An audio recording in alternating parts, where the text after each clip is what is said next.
restructuring about the changing the way you think, the changing the process of your thinking, the changing the steps how you take in your thinking.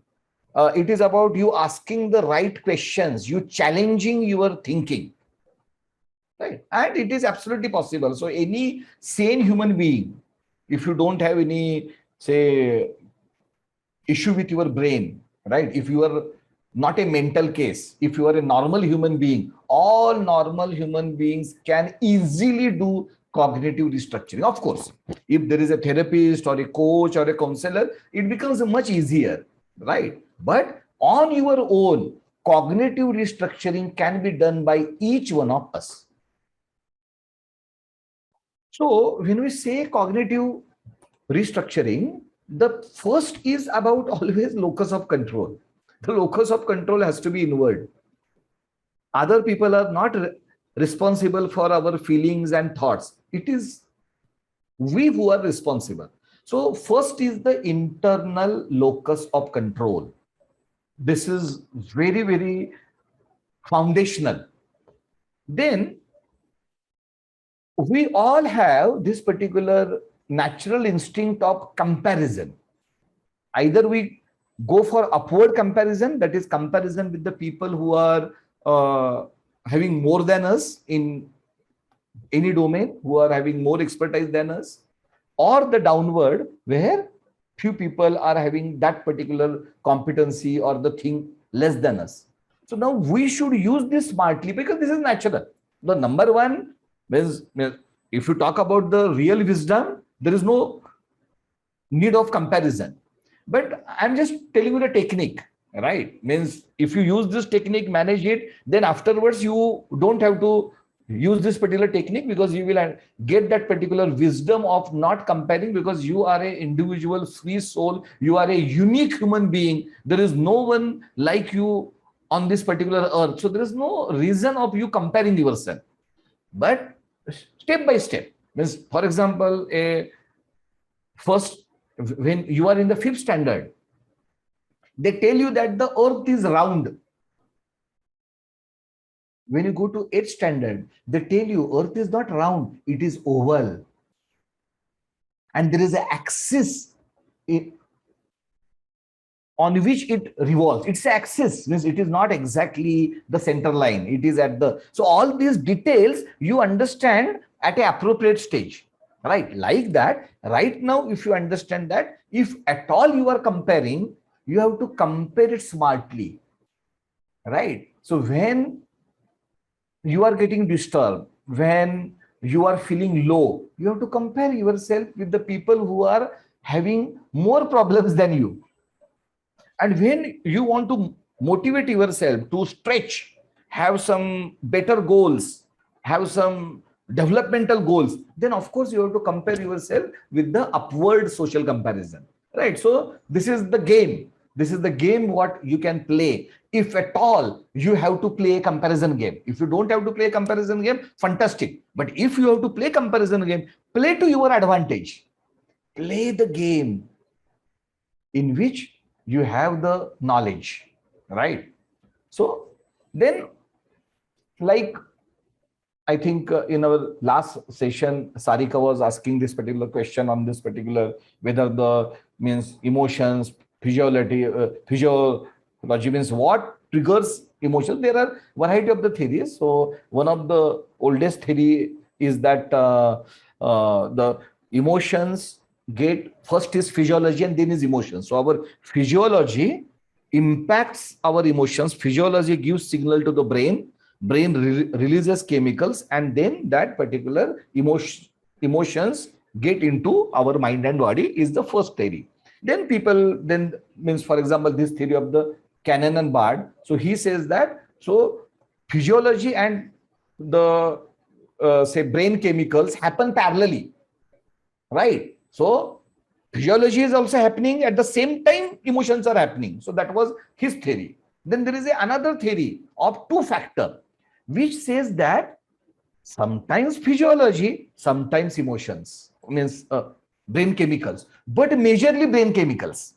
So this particular two factor theory, which came later, right, which came later, says that majority of the time emotions are influenced by the brain chemicals, not by the physiology. But in some cases, your physiology also can influence the emotion. So basically, we can say that there are two factors. Which are the two factors? One is the brain chemicals, and second is the physiology, which result into you getting any kind of emotions. Once you have the, say, inward internal locus of control, once you use this particular comparison smartly to your advantage, and once you understand that is emotions are say emotions can be uh, created or managed by physiology as well as by your brain chemicals, then you have to do a cognitive appraisal. Cognitive is thinking, right? Because I have already told you all these particular technology of the emotions and the brain chemicals and all that, it is a 90-second technology only. If you think, they will automatically subside. What happens? We do not do appraisal of our emotion. We do not know, because there is no education available. From our childhood, we are only studying some kind of mathematics and science. I'm not saying mathematics and science are not important. They have their own importance. But what is main important is human being, how our body functions, right? We are all emotional beings. Understanding of the emotion has to be the major part of our curriculum from the school days, which is not there. So we don't know how to cognitively appraise our emotions. We feel emotions, we react. We feel emotions, we react. We think that it is natural, right? So once you go for this step of the cognitive appraisal, right, 60% of the solution is there. And then we have to restructure, means whatever is your thoughts, of course, means how the thoughts are going to come. Thoughts are going to come aligned with your emotion, right? If your emotion is happy, the thought will support emotion. If your emotion is sad, thought will support the. So the immediate thought will always come aligned with your emotion. This is how our brain is wired. So your thought is getting influenced by your emotion. Once you ask the question, your thought will say the same thing what your emotion is saying. Now is the restructuring. Now what you do, you restructure that particular thought. How to do it? Cognitive restructuring. Suppose there is a co-worker and who has passed you. You think that he has already seen you, but he has ignored you. You were trying to say good morning, good afternoon, but he has ignored you and he has went. Now, immediately you might think that is okay, there is some problem, between me and him, and now he is not respecting me, blah blah blah, and oh ho, on that party, on that day, this has happened, and this must be because of that. Now you are going into the negative thought process, and you might feel hurt or sad or anxious or whatever is the appropriate unhealthy or unpleasant emotion is what you are going to face as soon as this particular incidents happen, because we are all social beings, right? Means if someone ignores us, someone disrespects us, it is natural for us to feel bad or not feel good. Whether you feel bad or not, it depends on your mindset and persona, but definitely you will not feel good, right? And then what will happen? Your thought cycle will start. And what you will do? You will create a feeling and then a mood which is not good mood or which is not a pleasant mood, and then you might behave unpleasantly with other people. So a small incidents, right, you thought that the friend has ignored you, have resulted into so much thing, has impacted your behavior, and you behave unpleasantly with the other people. Now what is the alternative approach? Alternative approach, you don't know the reality, right? Number one, nobody knows reality about anything. We don't know the purpose of our existence. Means if I go from the top, we don't know nothing. Then if we don't know nothing, and if we are aware about our lack of knowledge, how come you are so confident that this person has ignored me due to, or this person has purposely ignored me? So number one, you don't have to be sure in life. Highly confident people, the people who have a very strong belief systems, have ruined this world. When you don't know anything about the birth, anything about the death, anything about what happens, what is your life purpose, right? You don't know anything, then why you are so confident about so many things? It shows your lack of knowledge. It shows a lack of character to have very strong belief system, very high confidence. Very high confidence and very high belief system for what? What is the wisdom? Who has given you that particular wisdom that you are so confident about yourself? So the first is create multiple stories. What is the multiple story? Maybe she has not seen you, she or he has not seen you. Maybe she is under tremendous stress, right? So there can be multiple possibilities. Now, when you think multiple possibilities, do you know what happens? During that period of you forming or thinking about, this is called as cognitive appraisal. Now you are thinking about multiple possibilities, 90 seconds goes. And anyway, your emotions subside. You feeling, see, when emotions get intense, that is, there is already a stimulus, and you keep thinking about that stimulus only. That converts emotion to the feeling and feeling to the mood. But if you are not putting, say, oil to the fire, and you are questioning whether there is a fire in the first place or not, whether when you are questioning that there can be multiple possibilities, what can happen? The worst can happen is you will become neutral. You might not feel happy, but of course, the worst thing can happen to you is that you will feel neutral, not bad, not good, not bad. So that event will not trigger you. This is the benefit of the cognitive reframing. And because that event is not triggering you, you will continue your day normally. You will not enter into a bad mood, right? By what?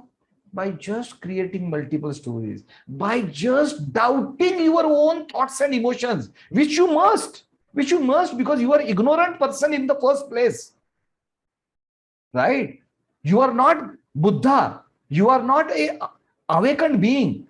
Then why you are so confident that is okay, I have this particular intuition, or the God has told me that my this particular friend is basically unhappy with me because of this particular. You don't know. When you don't know, everything is in your control. If you don't know, you create the story what you want and be happy, right? So this is cognitive restructuring.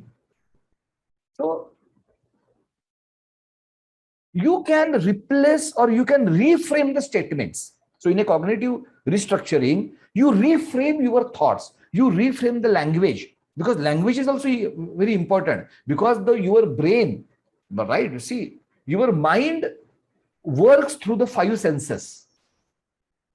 Your intelligence has a very good impact through the language, through the words you use, right? Especially I'm talking about the educated people. Educated people, their intellect is gets directly influenced by the language. So you play with the language. For example, the statement, I can't believe that I have been diagnosed with that particular disease or some problem. So once you say this, you can't believe, and that means you are creating a fear. The fear in mind will go to the body, it will eat your body. So it's a cancerous feeling when you have that particular worry. But now, if you replace that, I am going to use this diagnosis to change my life, to change my lifestyle, to change my eating habits, start exercising, start doing yoga. So, what you are doing? You are converting the adversity to some kind of positive change in you. Now, if you start thinking, diagnosis is not going to change. But the way you are thinking about the diagnosis will give the positive signals in your body and the mind, and practically you can cure that particular disease much faster, of course, with the actions. I'm not saying only with the positive thinking, right? So, friends, the fact is that only positive thinking does nothing, right? Positive thinking coupled with the right action in the right direction does something. So there is a positive thinking. You are replacing that particular negative statement with a statement that there is an adversity, and how now I will change this adversity to my advantage. Why? Because, for example, if you change your lifestyle, if you change your diet, if you change, if you start doing yoga, is it going to help you only in this particular disease? No, it is going to help you in many ways. It is going to give you the mental peace. It is going to prevent future diseases. So this is the way you turn your adversity to your advantage. So what has to be our thought process, and which is a fact, right? Means from my experience, I am telling you, in every adversity, there is an opportunity. This is not a motivational talk. I am not at all interested in motivating you with the good words. I am a very realistic person. With that reality, I am telling you, with every adversity comes an opportunity. Only thing, you should be wise enough to understand that particular opportunity. Adversity is like a heat treatment. You are a steel, and that heat treatment is making you a very strong steel. That is the purpose of the adversity. Of course, there are some other issues of the karmas and all that. I am not going into that domain. But in majority of the cases, adversities are to make you strong. Adversities are to refine your character.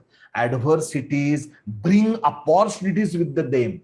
Adversities bring a thought process and the possibilities of a change in you, which can develop yourself into something which otherwise was not possible. So this is the thought process what you have to carry. And with this thought process, you have to reframe the statements.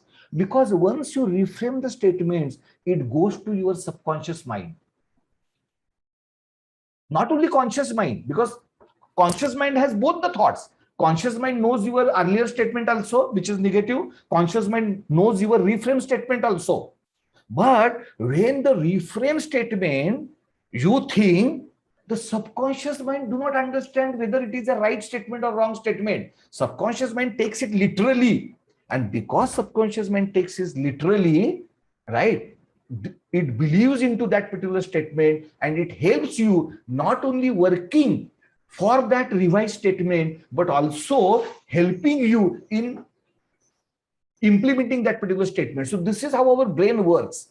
So our brain works through the input what you give it to the brain, to the language what you. So this is what we learn in NLP, neuro-linguistic programming, neuro, brain, linguistic, the language what we use, and how you use your understanding of the brain and language to reprogram yourself. This is what I'm talking when I talk about the cognitive reframing.